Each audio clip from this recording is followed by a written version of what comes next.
Well, if you listen to Boots, what's next? Boots already sound on Fundora. I think Fundora is one of the best fighters in that division. A major welterweight clash is on the horizon. Bozy Ennis has confirmed that Jaron Boots Ennis is targeting a December showdown with Sebastian Fundora after fulfilling his mandatory obligation. I think Fundora is one of the best fighters in that division, and Boots sound Fundora. So Fundora said he's going to fight Boots. So it'll probably be in December. Probably be. I'm just throwing it off because Fundora going to fight now. I think he's going to fight, what, next month? Looking ahead to the matchup, Bozy Ennis acknowledged Sebastian Fundora's physical advantages, emphasizing his height, long reach, and overall ability inside the ring. However, he remained confident in Jaron Boots Ennis, believing a challenge like Fundora could elevate Boots to another level and allow him to display skills that fans have not yet witnessed. We're going to be able to do what we normally do. We're going to take care of that. You know what I mean? Fundora is a tall guy, long arms, and he can fight. You know what I mean? I want to see him, maybe he can bring Boots to another level. You know what I mean? Like I said, they ain't see them levels, all the levels he can do. Jaron Ennis shared that excitement, describing Fundora as exactly the type of opponent fans want to see him face. With a world title and an enormous frame, Fundora presents a unique challenge, and Boots believes the matchup would give fans the opportunity to see how he measures up against one of the division's most unconventional fighters. Like Fundora, a big fight because he got a belt and he's 6'5". Or 6'6" or something like that. That's something that everybody gonna want to go see that. Like they want to see how I match up against this. Robert Garcia, however, viewed the matchup differently, seeing Sebastian Fundora as a difficult stylistic challenge for Jaron Boots Ennis. He argued that Fundora's awkward style and continued improvement could create major problems, even giving the champion the advantage because of how their styles match up. Against Fundora, man, I think it's tough, man. Fundora has a style that it's not going to make you look good. I would say I favor Fundora on that one, man. It's a fight that's not going to be easy for Boots because styles make fights, and Fundora lately, since he became champion, he's getting better and better and better. Ain't nothing stopping Fundora right now. Expanding on that opinion, Robert Garcia explained that the style most likely to trouble Sebastian Fundora would be a relentless pressure fighter who attacks the body and forces him into uncomfortable exchanges. However, he did not see Jaron Boots Ennis as that kind of fighter, pointing instead to Boots' speed, footwork, and technical style. Because of that stylistic contrast, Garcia favored Fundora and questioned whether the matchup would be the right move for Ennis. The only thing that could stop Fundora is a pressure fighter that's not gonna give up and he's gonna keep coming, working the body, and just kind of bullying Fundora into a fight, pressuring him into a tough fight. I think that's the style that might hurt Fundora. But Boots could also fight smart. He's a good. He's got good footwork too. He's got good speed. So I don't think Boots is the type of brawler that's gonna push Fundora back. So I think that right there, I favor Fundora on that one. I think so. I think it's probably a mistake for them to take that fight. However, others pushed back on that opinion and questioned whether Fundora had truly faced the same level of opposition as Jaron Boots Ennis. They argued that Fundora's resume lacked the same caliber of proven competition and suggested he had pursued more favorable opportunities instead of facing the division's toughest challenges. Right now, because of the test and weathered and the experience right now, Fundora. No, it's a good matchup. It's a very intriguing matchup. He hasn't been through what these people been through. So to me, he's looking for the perfect flat-footed fighter, or the perfect fighter that's gonna make him look wonderful, make him look great, and that's all he's looking to do. He's not gonna fight a... Brian McIntyre saw things differently, praising Sebastian Fundora for the way he responded. Brian McIntyre saw things differently, praising Sebastian Fundora for the way he responded after suffering the first loss of his career. He pointed to Fundora's impressive comeback performances against quality opposition, while also giving credit to Jaron Boots Ennis for overcoming difficult challenges of his own. In McIntyre's view, both fighters have earned their place in the high-profile showdown the division has been waiting for. You look at Fundora with the range and the height he got, even though he'd been beat before, since then, he's just been cleaning them up. Yeah. And so we all waiting to see, you know, when those 2 or 3, you know, like the 4 kings, when they tangle. So we, you know, as boxing fans, we just sit back and wait. Yeah. Is it kind of nice to like not be part of that, like the politics? You could be a fan, like I love it. You don't have to deal with the nonsense, right? I love it, man. I love it. I love the part that, like you said, just sit back and watch them, see how it all play out. Yeah. And so, you know, Boots, he got over that hurdle. Yeah. A big hurdle. That respect for Fundora was shared by Tim Bradley, who believes the champion's physical tools make him a dangerous matchup for Jaron Boots Ennis. Bradley highlighted Fundora's southpaw stance, reach, power, and improved distance control, arguing that opponents must fight through a relentless stream of punches just to get inside. Despite acknowledging Fundora's previous knockout loss, Bradley maintained that he remains one of the toughest puzzles in the division. I feel that Kiev could give Boots a run from his money. He could. And I only say that because of his attributes. Not because of his boxing skills. It's because of his attributes. That's why. This guy has, and it's Sebastian Fundora. You guys know who he is. He's a southpaw too, right? He has range. He has volume. He has punching power as well. Okay? He knows how to keep his distance. He's difficult. I know he's been knocked out before. I know that. But you got to go through a dang rain of fire to be able to get close to this guy. If he don't want you to get close. At the same time, Tim Bradley believes Jaron Boots Ennis has the style to trouble Sebastian Fundora despite the significant reach disadvantage. He pointed to Boots' explosiveness, quick reactions, combination punching, and willingness to take risks while also highlighting his body attack and versatile skill set as weapons that could create serious problems for Fundora. Boots has the style that I believe that can give him fits because of his elusiveness. And Boots is quick on the trigger. He's not as long as this guy, but he's not, you know, he got about 74. This other, you know, Fundora has about 80-inch reach. But he has a quick first step. He throws combinations. He is a risk taker. He's a hell of a body puncher. He has a large toolbox, I think, that can give a guy like Fundora. Gary Russell Jr. also leaned toward Jaron Boots Ennis in the matchup, believing his combination of talent, intelligence, and punching power would eventually break down Sebastian Fundora. Although he acknowledged Fundora's improvements, Russell felt Boots possessed the more complete skill set and questioned whether Fundora was ready for the toughest challenge available. I mean, if he was to take that fight, now look, it's 2 sides to that contract. I got to send it, and they got to get accepted. So who knows? If he send it and Fundora accept it, then yeah, Boots, he gonna have to work him.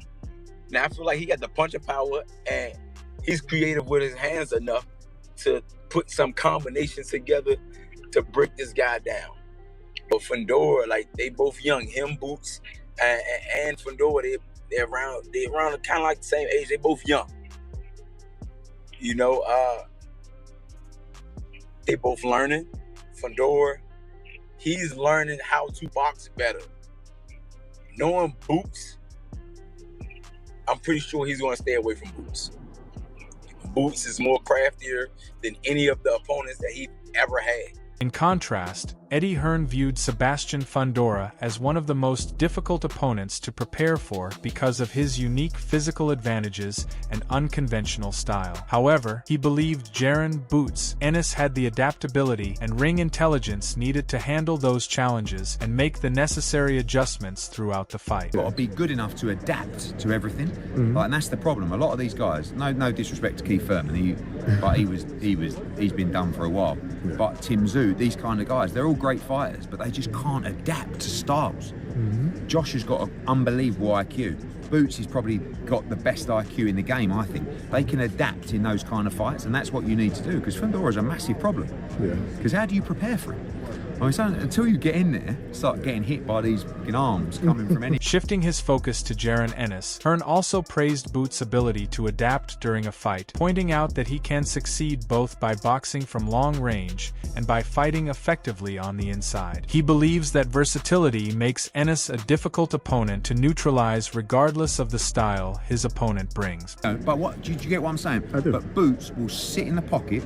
He will fight you, he will attack you, he can box off the back foot, but he actually likes to come and fight. As the discussion continued, Shawn Porter gave Jaron Boots Ennis the advantage in speed, explosiveness, athleticism, and overall skill. However, he warned that Sebastian Fundora's unusual style could create a difficult puzzle and force Ennis to make key adjustments. Porter also questioned how effectively Boots' team prepares for specific opponents while expecting Fundora's corner to enter the fight with a well-defined game plan. Boots looks like he's supposed to beat Sebastian Fundora because he's so fast, because he's so electric, because he's shown tremendous power, because he's shown so many different movements and techniques, and everything jumps off the screen when it's Boots Ennis.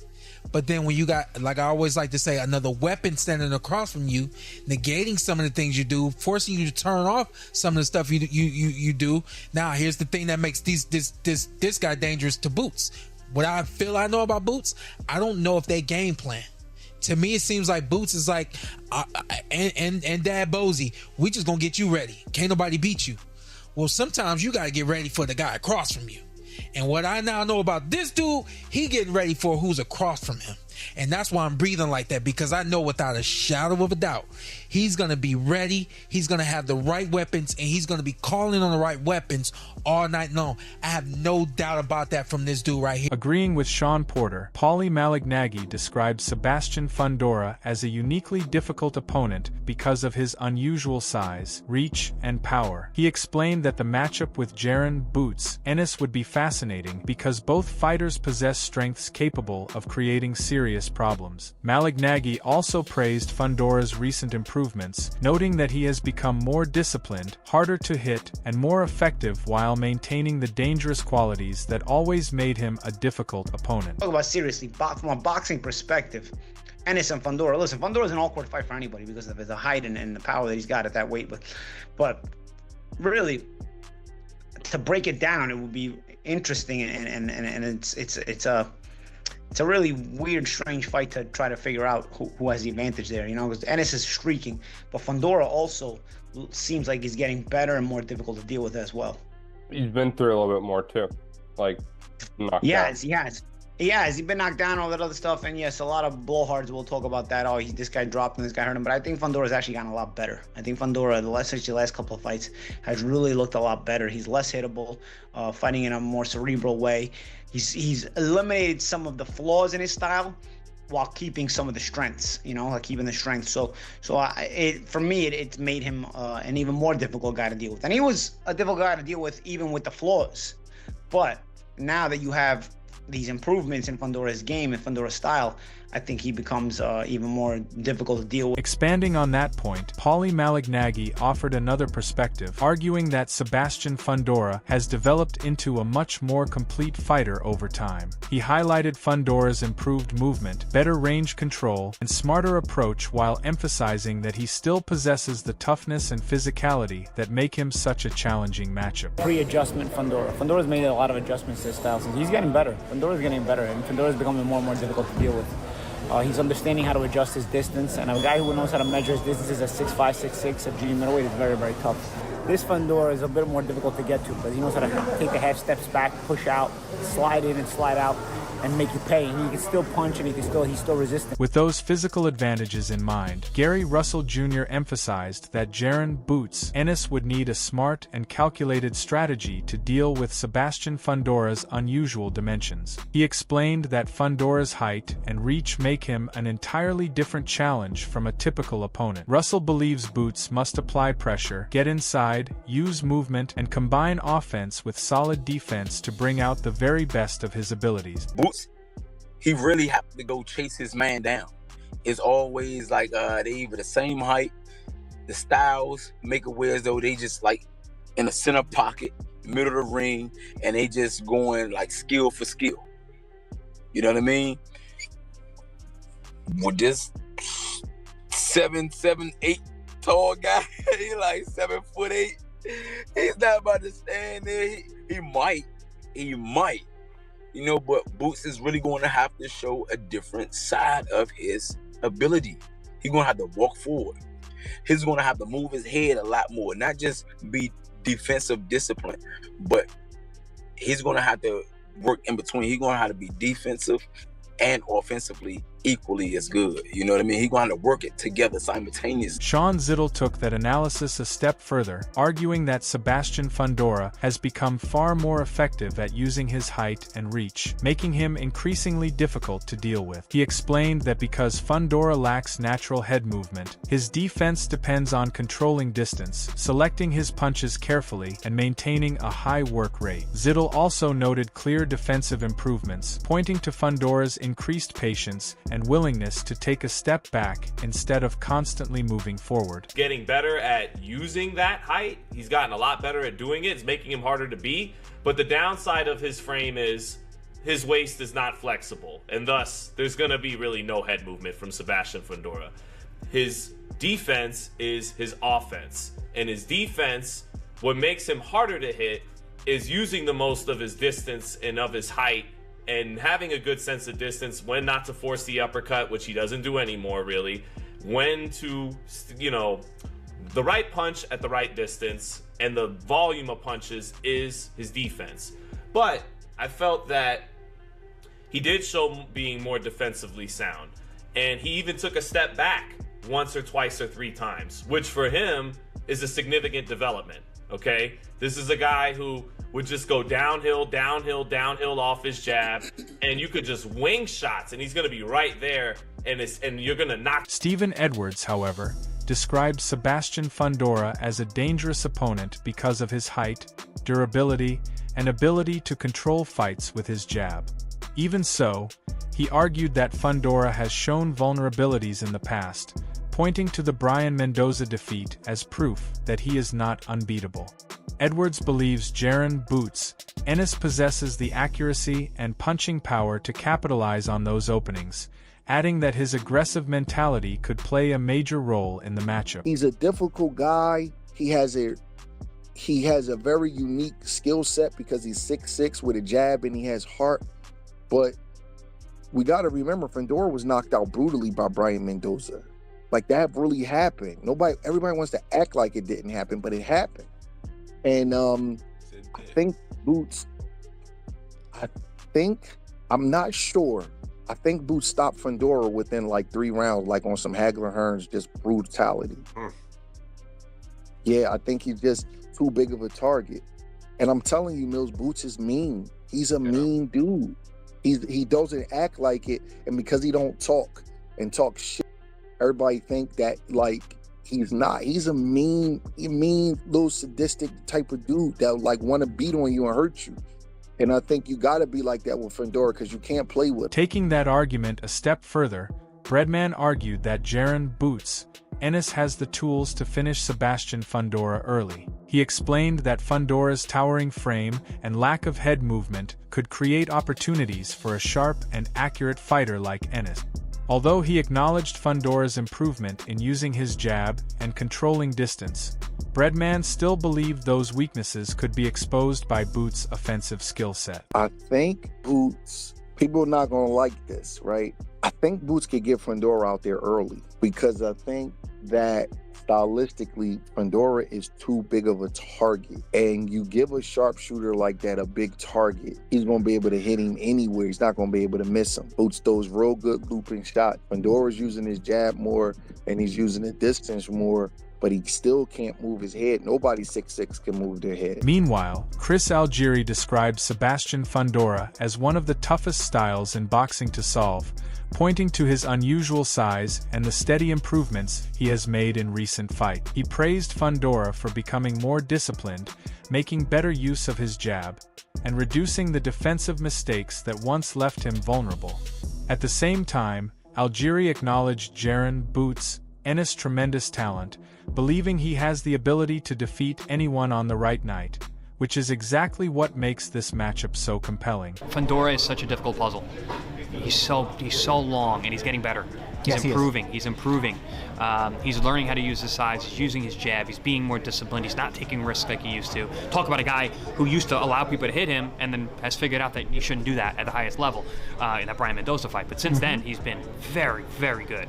So, yeah, I can understand why people would see him as the final guy because, again, with those physical advantages and the way that he's getting better, very, very difficult to deal with. And Jaron, with the level of talent he has, he can beat anybody on any given night. So, yeah, it's a really... That wraps up today's breakdown. Who do you think comes out on top if Jaron, Boots Ennis and Sebastian Fundora finally meet inside the ring? Can Boots overcome Fundora's size and awkward style, or will the champion prove to be too much to handle?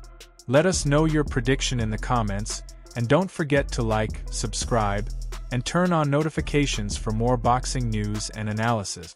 Thanks for watching, and we'll see you in the next one.